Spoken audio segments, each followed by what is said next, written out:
Credem într-un singur Dumnezeu, care este o comuniune de trei persoane, Tatăl, Fiul și Spiritul Sfânt. Credem că Dumnezeu este veșnic și pretutindeni, că știe totul și poate orice, că este sfânt, drept și milostiv. Credem în Dumnezeu Tatăl, care a creat lumea văzută și cea nevăzută. Credem că toată creația sa, de la stele la monți, de la plante la animale, este un dar minunat pentru noi. Credem că ne-a creat din iubire și dorește să fim copiii Lui.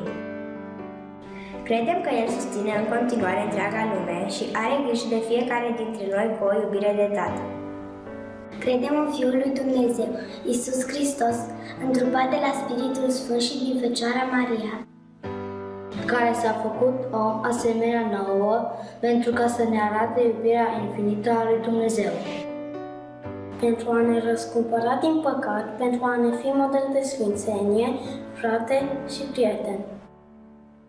Credem că prin moartea și învierea sa a redeschis porțile raiului, că s-a înălțat apoi la cer pentru a ne pregăti și nouă un loc acolo.